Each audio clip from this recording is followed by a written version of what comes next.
painting graphically illustrates the point that for all its strengths, the .58 caliber rifled musket did not have a volume of fire that was compatible with its accuracy. If soldiers were extended in any sort of skirmish line, their massed volume of fire was so low that they might well be overrun. This problem could in some measure be solved with a breech-loading weapon.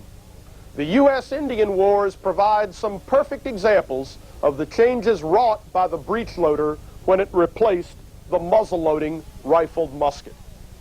It would perhaps be profitable to start with the war between the states.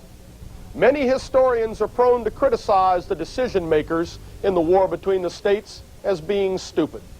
The historians say that machine guns and repeating rifles were available. Anyone should have seen their superiority and should have adopted them immediately. Such historians are technical illiterates. The weapons of the war between the states were 19th century weapons and were in no way equivalent to anything we conceive of in the 20th century. For example, to characterize a Gatling gun as a machine gun is the grossest possible twisting of the term. The same is true of the breech-loading and repeating rifles and carbines of the war between the states era. Though they had a greater volume of fire than the rifled musket, those breech-loaders and repeaters that did actually work, and there were few of those, suffered severe limitations in combat range. Further, at any one time, there were at least 15 or 20 competing designs of breech-loaders and repeaters being shown to the Army. Each one was totally different in design and function and took a completely different type and caliber of ammunition. However, each one had at least one salesman who could put on a demonstration proving his to be better than the others. Normally that salesman had more than a little political clout from some fellow in Congress. Regardless of what the salesman showed, cartridge cases and rifle designs were in their infancy and were not up to the claims made for them. When issued in the field, breech-loaders like the Joslin were discarded immediately, but they were not worth carrying. Lastly, you should understand that the manufacturing plants, though much better in the North than in the South, were still not capable of producing breech-loaders or repeaters in the necessary millions of copies, nor ammunition for them in the required billions of rounds. Given these limitations in manufacturing, the short combat range, the technical infancy and unreliability of the breech-loaders and the cartridge cases, there were very good reasons for retaining the .58 caliber rifled musket as the primary shoulder weapon during the war. By 1866, however, things were changing. The attention that the war focused on the problem of breech-loaders began to result in some very sound designs. Further, cartridge cases were rapidly improving, and the industrial capacity of the North found that post-war demand was more in line with what they could produce. Into this arena stepped Mr. Erskine Allen, a toolmaker at the Springfield Armory.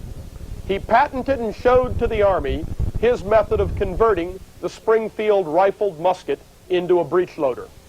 His basic idea was to cut out the breech area of the rifled musket.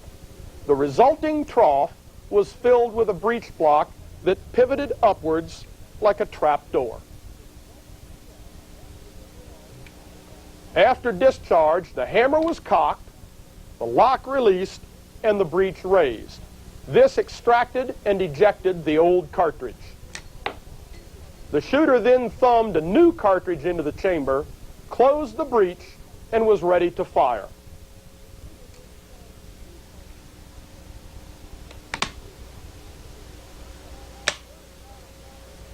The first Allen conversion was chambered for a metallic cartridge which roughly duplicated the ballistics of the .58 caliber rifled musket.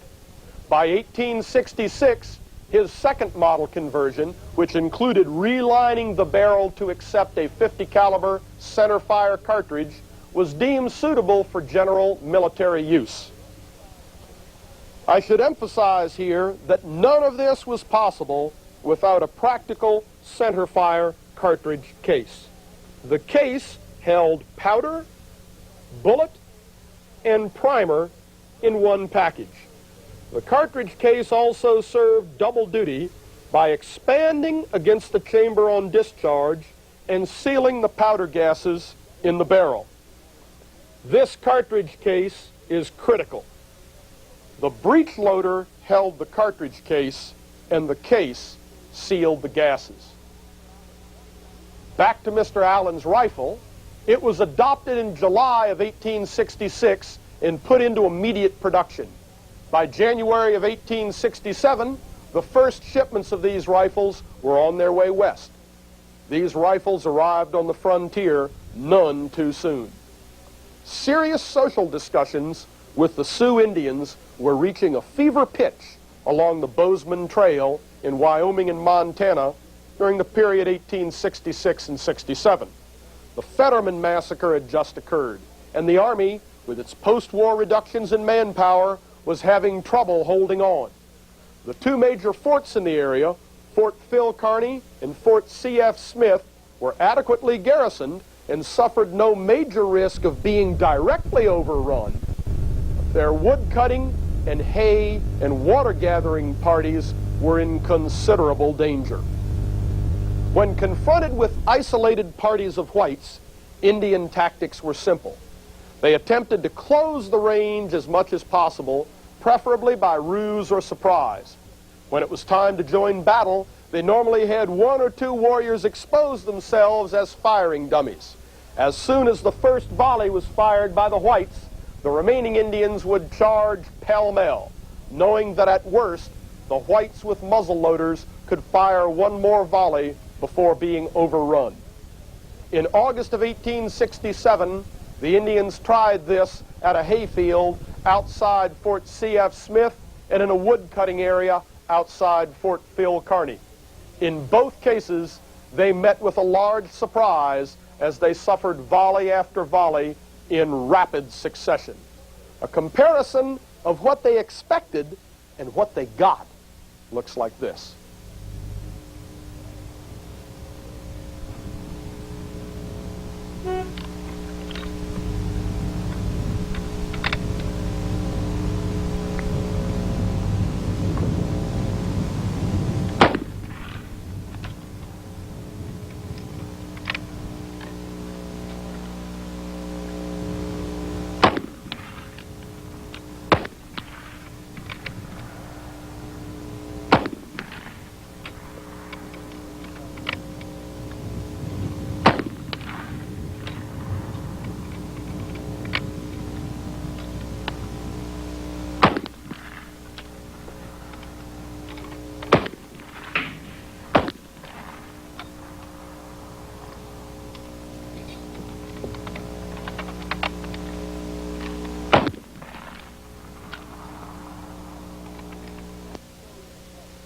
Let's go to the chart. We list the combat range of the breechloader as being slightly better than the rifled musket because of the breechloader's higher velocity and better ballistic coefficient. Its volume of fire is easily double that of the rifled musket. As the range decreased and the need for adjusting sights or attaining a good sight picture consequently decreased, a good soldier with a breechloader could increase this rate of fire. It was not uncommon at close ranges for a breechloader to put out 9 or even 10 rounds a minute. This increase in volume is such that it paid the soldier to manipulate his weapon and continue to fire as the enemy closed, rather than give up firing and fix bayonets for a final contest. Our example pointed this out well.